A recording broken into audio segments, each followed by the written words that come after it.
Hello and welcome back to Authentically Shawna. I'm your host, Dr. Shawna Burke.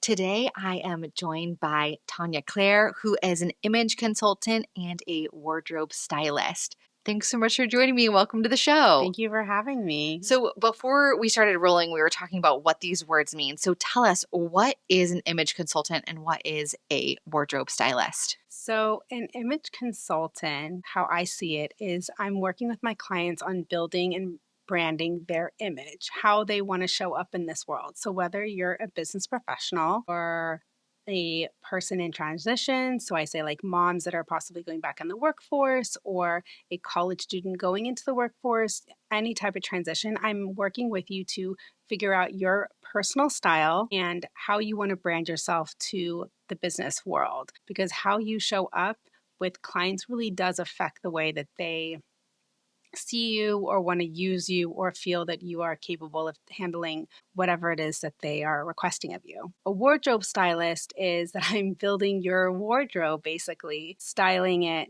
So it's the same thing, but slightly different. I also come in and I organize your clothes, we figure out your colors, and I style your wardrobe so that when you walk into it, you're not overwhelmed and you feel really confident and happy knowing where all your pieces are and knowing how to put your outfits together. So that's what those two words mean. Oh, thanks. Because I think probably me as well. I think only celebrities have this, only people who are going to be on a red carpet. But we all show up in the world. We all want to feel our best and we all want to feel like we're seen and understood even before something comes out of our mouth. And I feel like that's such an important part of our visual communication skills that we don't talk about very often. Exactly. I mean, oftentimes I always say, like, if you're at like an event or just out in the world, look at what people are wearing. And oftentimes you're going to see kids in high school all dressing the same. Or I often find this during lunchtime, you'll see a lot of guys all looking the same. They all wear the khakis with the blue or pink shirt. And I say to my clients, you need to figure out, or we need to figure out and have that conversation together.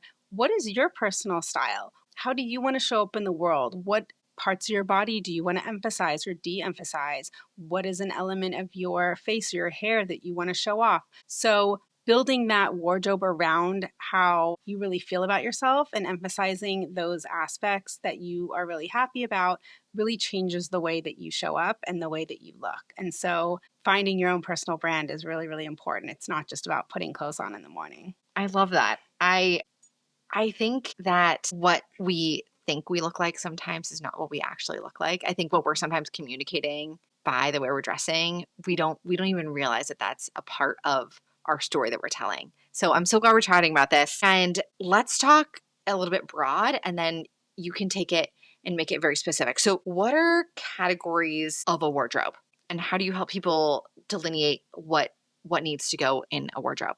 So the first thing that I do with my clients is I sit down and have a conversation with them. I like to see what they currently have because by looking into their wardrobe, I can actually see a lot more than they can actually tell me. I can see what clothes they've worn, what clothes they have not worn.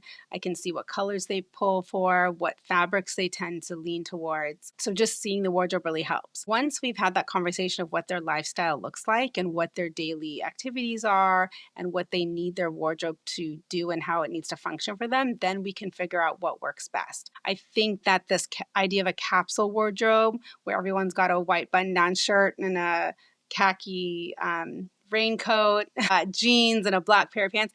I get that it does work for a lot of people. However, I've noticed with my clientele, because they are such a range of people, sizes, and different lifestyles, that doesn't necessarily work for everybody.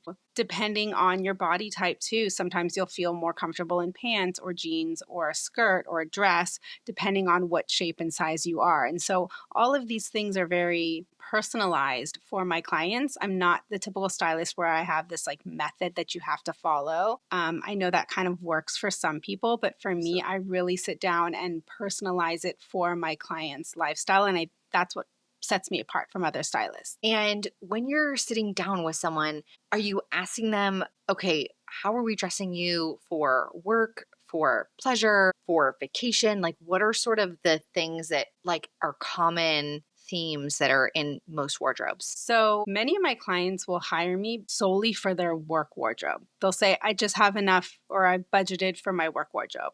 And I always say to them, well, what does the rest of your activity or your lifestyle look like? Because if I'm just shopping for your work wardrobe, then if you're out in like taking your kids somewhere or you're out on the weekends and you meet your potential client, how are you showing up to meet that potential client? Because they're going to see you one way and then see you a different way at work. And so when I work with my clients, it's a conversation of what does your lifestyle look like? And then I always assure them that regardless of their budget, I can shop for every aspect of their life. And they really love that because that way they're getting a truly cohesive wardrobe that's properly branded. So no matter where they are or who they're speaking to, they're always ready to talk to their potential client.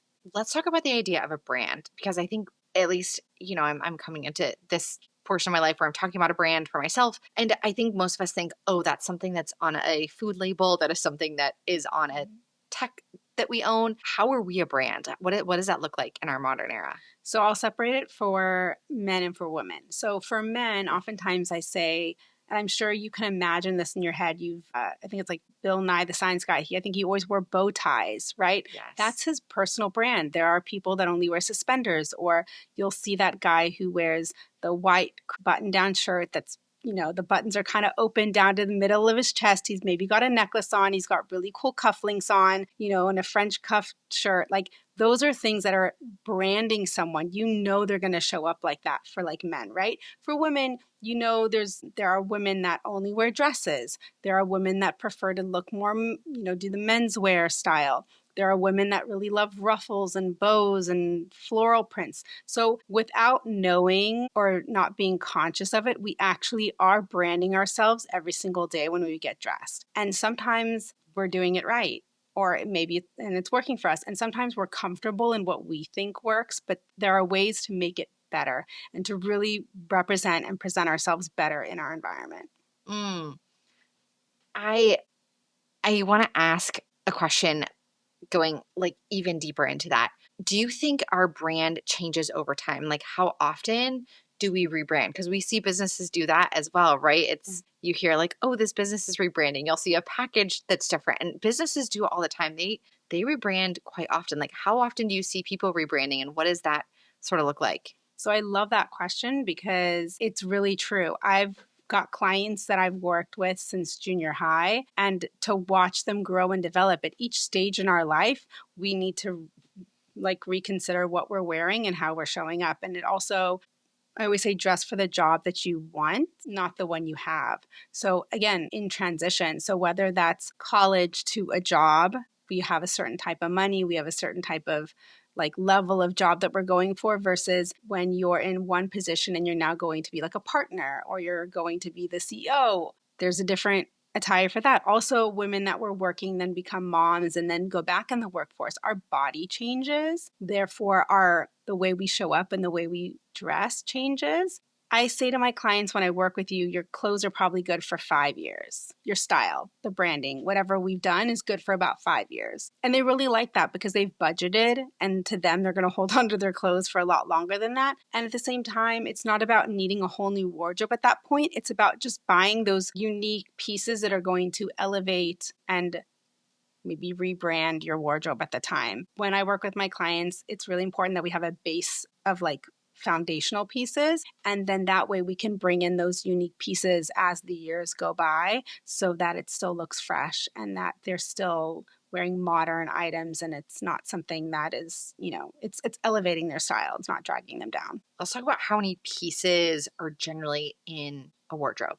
How much of a shopaholic are you? I know, yeah. How give me an average number of items. I mean, I've done clients where I have also, again, different men and women are different. Absolutely. For men, I find that they're a lot more compact. They have what they need. They've got 10 shirts, maybe, a couple pairs of pants. They've got jeans and a couple sweaters, and they're good, right? Women like to have options. Some do, some don't, but to an extent, we're talking about 50 to 100 pieces of that doesn't include, just basic t-shirts and things. I'm talking about like your blazers, your pants, your skirts, your dresses. About 100 pieces, I think, would give you something that's versatile for both winter and summer. At least here in California, we don't have much of a seasonal issue as like on the East Coast. So I find that a lot of the pieces that I purchase are a lot easier to go for winter and summer and depending on the weather. So it's not like they have to have a specific winter wardrobe or summer wardrobe. Okay. I know that this is sort of making a resurgence. I know it was like popular in the 80s,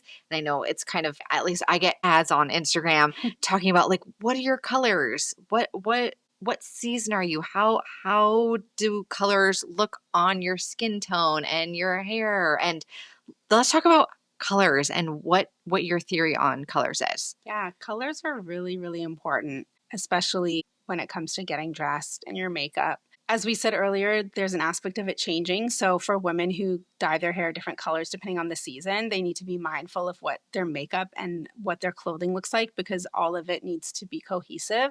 So it's definitely something that needs to be kept in mind if you're changing your hair color frequently. I know that I tend to lead more warm, and my hairstylist decided to make me super ashy by accident once. And I changed my whole wardrobe for like 6 months to a year until I could, figure out a different hair color because it didn't work with the current wardrobe that I had. So colors are really, really important. In the beginning, when I started my business, I did do color draping and I gave my clients seasonal colors and, whether they were spring or summer, warm or cool. I found that, at least with the clientele at the time, that they felt really boxed in. And if they walked into the mall or a store that they liked and the color palette that I gave them wasn't in the store, they felt like they couldn't shop. And as liberating as it is to a lot of people to have that set list of colors, what I do differently is I shop for my clients within their colors so that they don't, in their minds, there's not that perceived restriction. What they have is a wardrobe that's filled with all the colors that work with them, with their skin tone. And then when they go shopping and they purchase something that's not within their colors and they try to put it into their wardrobe, they realize that there's something that doesn't work. And oftentimes they'll call me and say, hey, I bought this thing. I don't know why it's not working, or how do I fit it into my outfits currently? And then we have a conversation about it. Why did they pull that color? What attracted them to it? I try my best to keep everything really positive, not to be judgmental. It's more of me discovering why my client and helping them discover why they were attracted to that color. What about that piece did they like? Were they in the store and the sales girl convinced them to purchase that? Or was it something that they were drawn to? And maybe it is a color that could be workable, and it's just about finding then the right items to go with it. So it's all about a conversation. And when we're talking about colors, you feel like, I know we live in Southern California, so we're very blessed that it's not frigid, but we do have different seasons. And do you find that there are certain colors that you're more drawn to on a person's skin tone because they have more tan because it's summer or because it's more winter? Like, how does where we are in the season change what colors that you wear? So for me, most of my clients, I really try to push them to wear whites and creams oftentimes. Like you said, we live in sunny California, right? And those colors are really elegant and clean and fresh. And I think they're a great base color. Now, depending on your skin tone, you'll either be more of like a crisp white or you'll be more of like a warmer cream tone color or beige, depending on your skin tone. But those are colors that I for sure bring into my client's wardrobe. People are often scared of white because they don't want to mark it up. And I say, that's what the washing machine and dry cleaners are for. Everything can be washed. You shouldn't be fearful of wearing a specific color just for that reason. I often take grays out of my client's wardrobe. A lot of women, at least many years ago, I felt like if they were in the workforce, they wore gray. And it was like this really dark gray that really pulled all the color from their faces. And I just felt really made them look sad. But people are like, well, gray is a great neutral. Okay, if you think gray is a great neutral, wear it as a bottom, not as a top, because I don't want it near your face. Wear it as a skirt, wear it as a pant. Maybe you'll have like a jacket, like an overcoat or something. Try not to have it near your face. Now, that being said, there are some skin tones and hair color tones that it works great for, that like a Cameron Diaz who's like blonde and with those crystal blue eyes, a gray would look phenomenal on her, really crisp, silvery gray, white gray. And again, that rule isn't like 100% across the board. And that's why it's really important to have your colors done or have me come and help you figure out your colors, because no roll is 100%. However, most people I do feel do not look their best in gray. And oftentimes once I take the gray out and I add in a warmer tone, like a whiter cream, they often come back and tell me that they feel so much happier. And it really does, color affects and changes your mood in such a drastic way. So white and cream are definitely the colors I tend to go towards. And then for the longest time, like a corally red was the color I would choose for a lot of people. It's such a bright, happy color, and it works with coral works with every skin tone. So whether it's a more pink coral or more red coral or a more orange coral, it really does enhance and bring out the undertone of the golden colors in one's skin. So those are the colors that I tend to pull for. I love that. I wanted to ask you, I feel like I see this image in my brain from reading Cosmopolitan as a child or middle school or high school. You know, it's like every woman needs a little black dress. And I feel like that's become such a staple in so many closets. Do you help people find a little black dress? Like, is that a thing still? The little black dress. So it's so funny because I'm really into the little white dress, actually, going back to, how I like to pull white in. For winter, I do think that a black dress is really good. I think that a lot of people if I have an event, I'll just pull a black dress. What I really work with my clients on is having fabrics that are going to work best for them. Oftentimes, at least when I first started my business, I would find these little black dresses shoved in the very back corner of a client's closet. It was like kind of dusty, kind of worn out. They only pulled it out, every now and then. You have to also consider black fades depending on the fabric. So there's a lot of different things to consider when you're pulling a little black dress.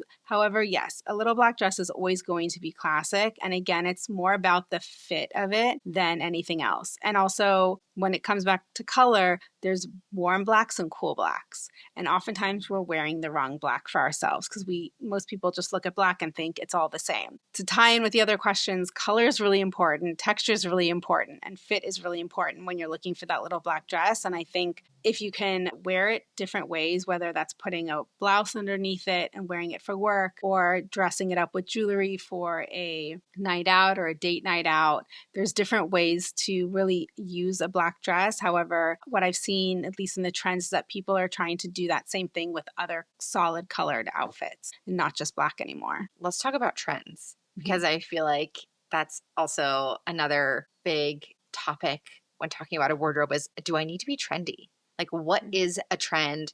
Where do these come from? And how does that fit into your wardrobe? So we get the trends from runway, and now street style is a huge aspect. And it takes about 5 years for something that you see on the runway or the street to really trickle down into mainstream attire. With that being said, thank God for social media, because people are seeing the trends a lot quicker. Yeah. That's also causing trends to fade out a lot quicker. So unless you're like wearing that trend where it was like the coquette style a few years ago, or people were really into leather and all of that at one point, it's depending on where you are in your lifestyle. I see the trends right away. So I see them, I see people wearing them, and then I see people not wearing them, but it hasn't hit like the regular people that are not in a fashion world. And so oftentimes, like I said, 2, 3, 4 years later, I'll see it hit like a Target, or I'll see it hit some like smaller boutique. And that's when people are wearing it. So it really depends on where you are in your life. And that's why when I sit down with my clients, I say,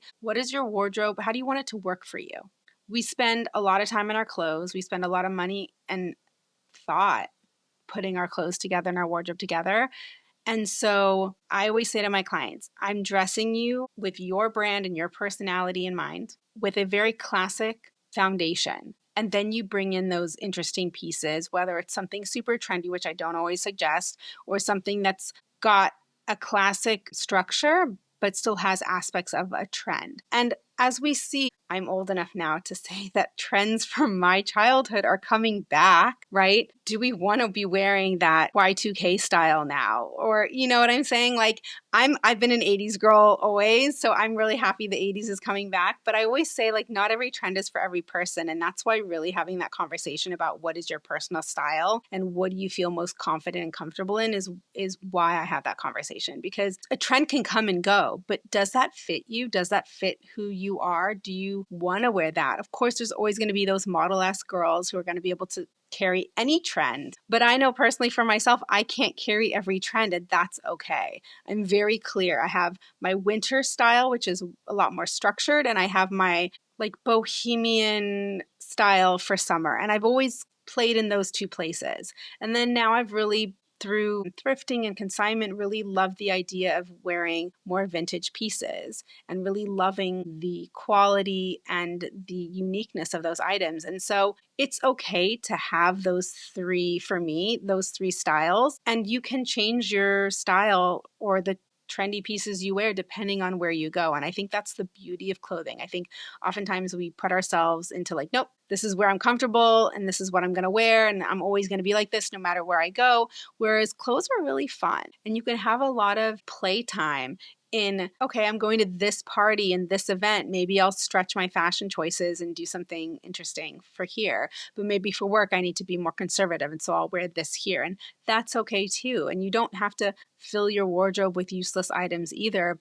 Just be intentional with what you buy and see how many times you can wear that one piece. Oftentimes, I'm sure people have heard this or read it, price per wear. So if I'm going to get an item and it's like, I don't know, $50, say, I'm going to think, okay, how many times can I wear this item? And not only that, how many outfits can I make with this item? Like a dress is a really great example because you could wear the dress as it is. You could put a blazer with the dress and wear it to work. You could put a sweater on top of it and belt it and make it look more casual and wear it on the weekend. You can throw a t-shirt under it and maybe a blazer, and then it's like a totally different look. Like in order to really develop your own personal style and develop your wardrobe, it's really important to consider how many times or how you can change that item into different outfits. That's how you're really going to maximize what you have. Can I ask you about accessories? Because I think that also comes into play, right? Is how much to accessorize, what's too much, what's too little, how do you help people with accessories? That's a great question. So right now, talking about trends, brooches are having a huge comeback, which I love. Me too. I'm such a brooch girl. I absolutely love it. I love brooches and I love scarves. I have a whole scarf collection. So those two things I think will be really timeless. I saw when I was dressing fashion shows for like St. John and for Lafayette, we used to do brooches like right here on the shoulder. It was like very interesting because most times people have brooches a lot closer to their chest or on their lapel. So it was a really unique way to kind of enhance your outfit by placing it in different places. And what I'm seeing now and what I'm trying to incorporate in my wardrobe is they're using brooches as buttons. So they'll take a whole bunch, say they're all gold brooches, and they'll put them down the front of their button down and cover the buttons with brooches, and it makes it a little bit unique. So brooches are just a really fun way to bring in a lot of personality. And with my male clients, I always say to them when they're looking to buy cufflinks, because a lot of my clients will not wear French cuff, but because I do custom shirts and suits for both men and women, I try to tell them at least get one shirt with a French cuff, because when you pick cufflinks, you could pick something that is really unique to you and still be conservative in the industry that you're in, but a client will pick up on that. So if you are into cars and you get little car cufflinks, they'll be like, oh, that's so cool. You've got car cufflinks. And you're like, yeah. And they're like, oh, are you into cars? And then you can talk about, I had a client that was into racing Porsches. Accessories are a really great element to take something that's a basic foundation, a classic foundation, and really enhance it. So taking a pair of jeans and Hawaii button down as an example, you can take a brooch and add to it. You can take a necklace and add to it. You can take a scarf and add to it. So that those two items can actually make many, many outfits that are quite different just by changing the accessory. So the two that I definitely say for women for the coming season, for summer and for winter, is brooches and scarves are going to be really, really huge. Kind of stepping away from the dainty jewelry and going towards more like the 80s chunkier jewelry, which is my favorites. Okay. But also be mindful. Your jewelry really needs to be balanced with your shape and size. So if you're someone who is really dainty, a heavier item might really look really heavy and overtake your frame. Whereas if you are a larger frame and you wear something dainty, it's going to look not proportionate. Like I don't do well with dainty jewelry. It's not doesn't work with my body type. So within a rule, there's always the exception. And that's also why I'm not really into trends, because I really feel that people need to find what their personal style is and what their individual body and shape and style fit and stick with that, and then find ways to enhance it as the trends develop. I feel like jewelry is also, at least for me, it's something that I've gotten pieces passed down from family members. I've gotten things that are really sentimental, and I think those are pretty timeless. And so I think it's interesting how we can then craft these timeless pieces around trends. And so I'm wondering if you have something to say about like taking something that is sentimental and then bringing it into this modern era, and how your brand changes. Yes, I'm very sentimental myself, and I do also have jewelry that's passed down to me. And what I'm finding is that as this more vintage sustainability of whether it's jewelry or clothing is being pushed harder on social media, and I'm so for it, I'm finding that these vintage pieces are becoming super trendy also. So again, it's what you want to wear and how you express it. And there's a lot of jewelers now that will take your sentimental pieces and they can either craft it or redesign it into something that's a little bit more modern, but still keeping that sentimental aspect to the jewelry. But I definitely love the mix and match of like trendy pieces with vintage pieces, and really finding that balance that fits for you, because not everything that is passed down to us really we should wear. But if we can find a unique way to pair it into our style, I think that's really, really valuable. And it enhances your outfit, because then people stop you and they're like, oh, that's a unique way that you're wearing that. Or what is that? I haven't seen that before. And it's a great conversational piece. I love that. Let's chat about hair and makeup, Yes.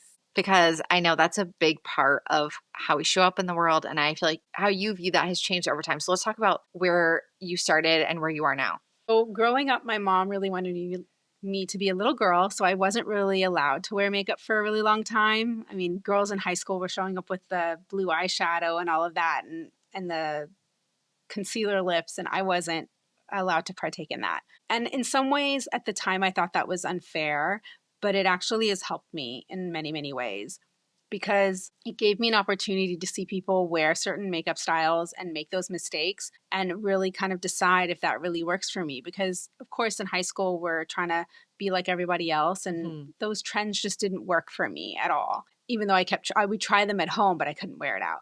Right. So with my clients, a lot of them they don't have the skill set necessarily, or don't know how to do their own makeup. So with me, I always say, whatever is on your body's under my umbrella, whether that's hair, makeup, skincare, accessories, glasses, shoes, from top to bottom, I help you. We have a conversation about how that works for you. Skincare is the most important foundation. Before you even put makeup on or anything like that, your actual skin needs to be great. And it's not expensive to get it there. Oftentimes, it's just 5 products, key products that we discuss, and we figure out and personalize that for you. And so once we have your skincare down, then we can talk about makeup. Because makeup is there to enhance your look. It's not there to give you stress, or sometimes it can make you look older. And so when your skincare is really good, then you actually need less makeup, unless you want that. Some people they really love to put on a lot of makeup. And sometimes there are faces, not mine, but other faces that really hold makeup really well and it looks great on them. So finding that balance is really important. I teach my clients, my women clients, how to do the 5-minute face.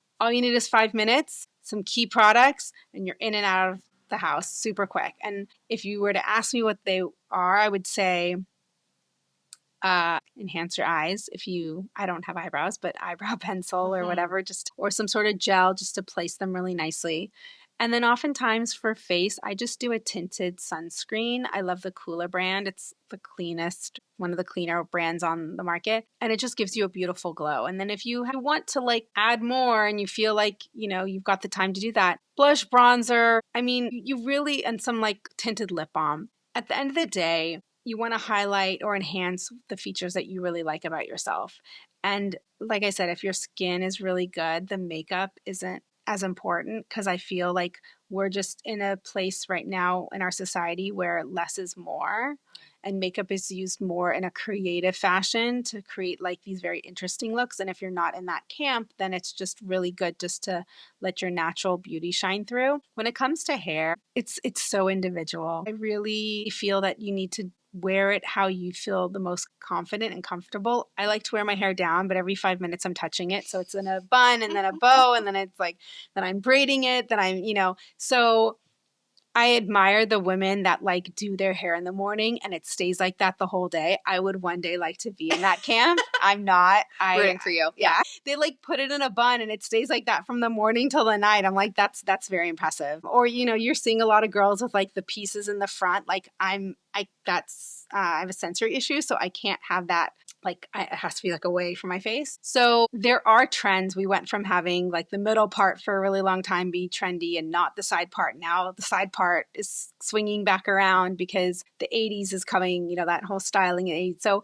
at the end of the day, as much as there are trends, you really have to do with what works best for you and consult someone who can look at your face shape and really decide, okay, is the side part good for you? Is the middle part good for you? At the end of the day, you need to do what enhances your features the best and what you feel most comfortable in. So I'm going to ask you hair colors because I also know that when we were like in middle school, highlights, like, and having your hair highlighted was so cool. And I see that like coming back.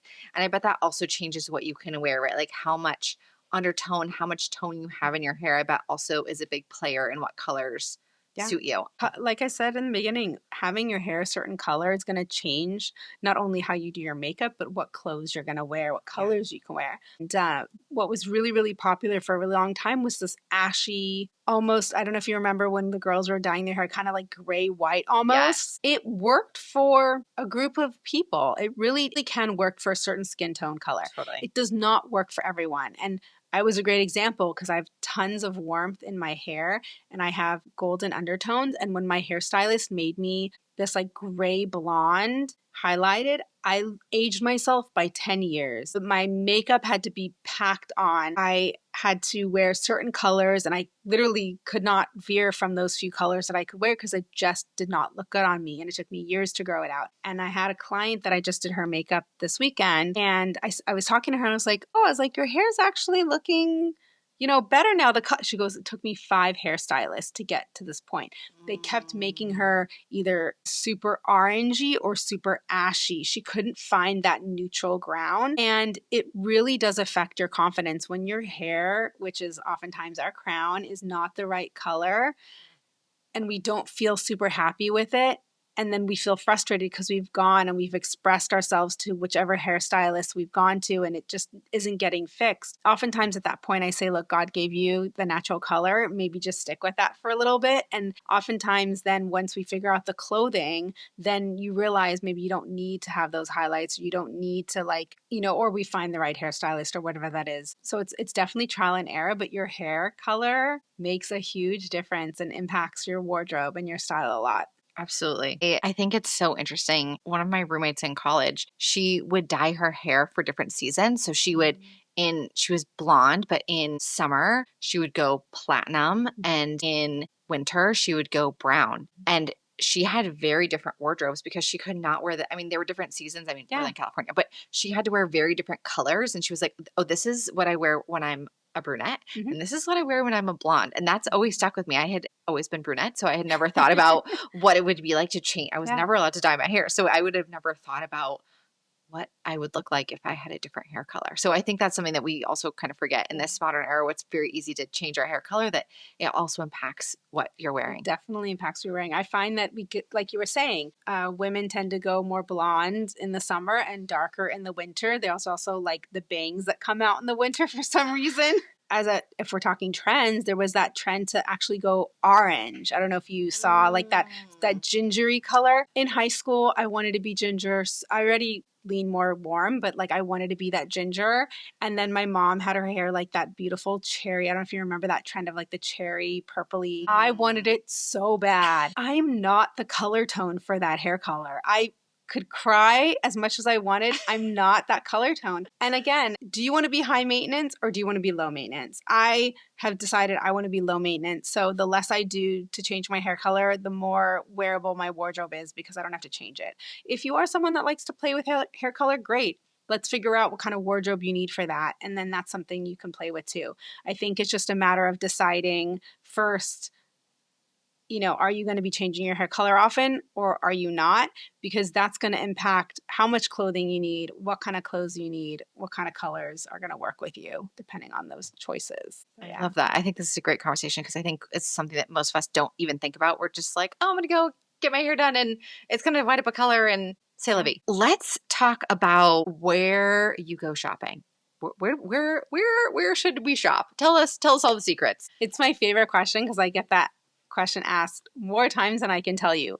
Where are you shopping? Where are you finding your item? I'll start off with a story. So I have this client who loves Nordstrom Rack. She loves shopping there. She's got this boho. She lives in Manhattan Beach. She has this boho style to her. She loves that store. Anyway, she was transitioning into a real estate position with a very high-end boutique, Beverly Hills real estate office, and needed to dress the part. So I said, okay, well, I want to go shopping. Let's start at Marshall's. She's like, no, I want to go to Nordstrom Rack. I'm like, great, because she was on a budget. So I'm mindful of where my clients are in terms of how much money they want to spend. So I wanted to kind of play or test her a little bit. And so I said, okay, great, I'll meet you at Nordstrom Rack. So we set up a time and I showed up 15 minutes later than her. Why? Because when she called me to say she was here, I was like, great, get a cart, start shopping, and I'll meet you. And I did that purposely because I wanted to see what she would pull without me being there.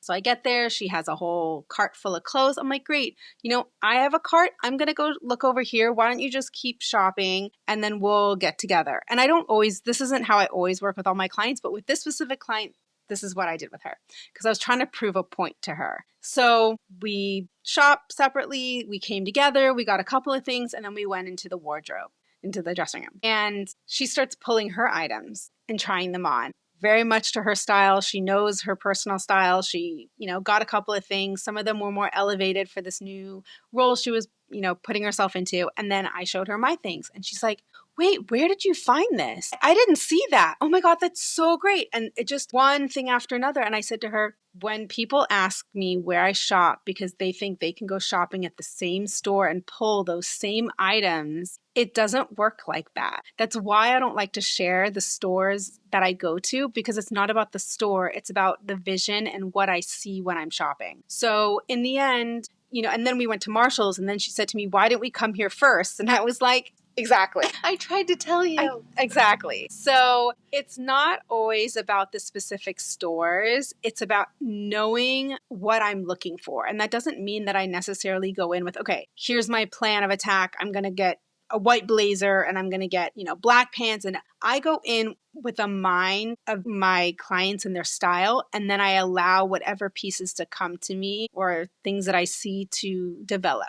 But I do have core stores that I do like. I mean, as much as I hate on Nordstrom Rack for a number of reasons, I feel like it's the clothes are more damaged than Goodwill oftentimes, which frustrates me more than anything because I don't understand how people are treating the clothes so poorly. But I will say Nordstrom Rack is great for shoes. It does have some cool items, but it does take a lot of time to sift through. I love Marshall's, though it is getting a little pricier. Marshalls and TJ Maxx have really been curating some really good go-to pieces. If you're looking for, you want to just run in and run out, they tend to have really great dresses, really great matching outfits. So I do tend to go towards those stores. Nordstrom, the regular department store, I'm not a huge fan of. I just don't like where they've taken their style.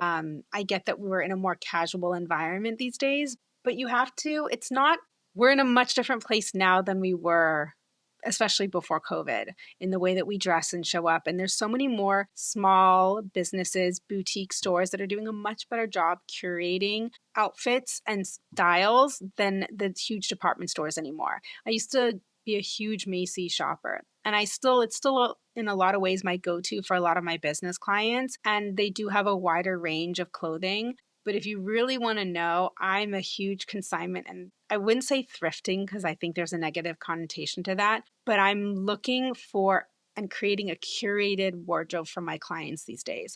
I'm looking for natural fibers like cotton, cashmere, linen, wool, silk, and I can find really amazing quality, well-structured well sewn items at a high-end consignment store. They're going to be pieces that not everybody has, so my clients aren't going to like show up somewhere and look like someone else. So the best or the most ideal wardrobe for me is going to like Marshall's, going to Macy's, going to small boutiques, and going to consignment stores and finding those pieces. That's going to give you a really good range of items, and you're really going to be able to build something that's really personal to you. Saks, Neiman's, they're great if that's your budget. Amazing pieces. Unfortunately, Saks is now buying Neiman's, so we'll have to see how that transpires. And that's one of the things that I also do talk to my clients about, is that I'm not just going to a store and shopping. I actually follow what's happening in the fashion world in terms of what's happening to these stores, who's buying for them, what looks are they bringing, who's their core customer, has that changed over the years, Nordstrom's is a great example of that. Their core customer isn't what their core customer was 10, 15 years ago, and therefore you see those trends change literally on the floor, because I don't know many people that are shopping there for things and as much as they used to, because the style has changed. And so one of the things because I've worked in and out of retail, is that managers would say, we're going to tell the customer what they're looking for. They're not going to tell us. And I don't know that I necessarily agreed with that mindset. And that's why when I work with my personal clients, I'm allowing them or we're having that conversation of what they want to wear, and then finding them those pieces, and not allowing the department stores to dictate what's on trend, what you look good in. Yeah. Like skinny jeans weren't in, and then wide legs were in, and now we're back to skinny jeans. It's not about what's trendy. What does your lifestyle require? What does your body look best in? And then shop that way. And I think that also goes back to trends. I just had this conversation with my mom. We were looking at a magazine, and I said, Mom, these are such cute pants. And she said, I think this is taking back to what we were saying before. She was like, I wore those in high school. I am now in my 60s. I will absolutely not be wearing the same style of pants that I wore when I was 15 as I'm 60. Like I'm a grown up now, and I will not go back. So I think there's always this interesting part of fashion too, of how it cycles back, and who was I the last time that came into fashion, and do I want to jump back into that, or do I say thank you, that was a great look for me at 15, and now I'm ready to move on to something else. Yeah, I mean, that the whole like Y2K style, I'll give you an example, like the dresses that it's called cut on a bias. So I'm sure I'm sure you'll remember there's dresses that like they kind of like curve towards the body. Oh yes. Those are beautiful, and they do work on a lot of different shapes. Okay, I'm going to say that, and then I'm going to say a lot of the shapes that we're seeing today, the women's bodies of today, are not the women's bodies of the 2000s. Yeah. Though there are those girls that are skinny and super tall, and they can still wear them. Most of the womanly bodies that I'm dressing now, it's not going to look that great. Where they're curving, at least if you're buying the vintage ones, are not going to look the same like they did in the 2000s as they, on today's bodies. So really, those trends and stuff, like you got to be mindful of the body you're dressing.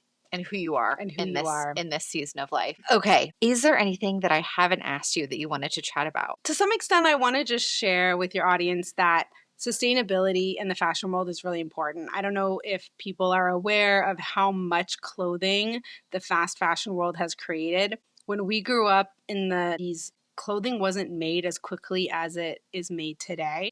I know they like to blame like Forever 21 and Zara and all of these brands, and not to say that they definitely need to take responsibility for what they did and how they impacted the fashion industry in a really bad way. As consumers, we have the power, whether we're buying so much or buying so little also, and how we're perceiving the clothes. I was a huge Forever 21 shopper. I used to take my very fancy clients to Forever 21 and find them silk and cotton and beautiful pieces and pieces that they'd have for a long time. I taught them how to wash them, how to take care of them. When I was talking to other people, they would say, throwaway clothes. I'd go to Forever 21, buy a club dress, and throw it away the next day or whatever that is.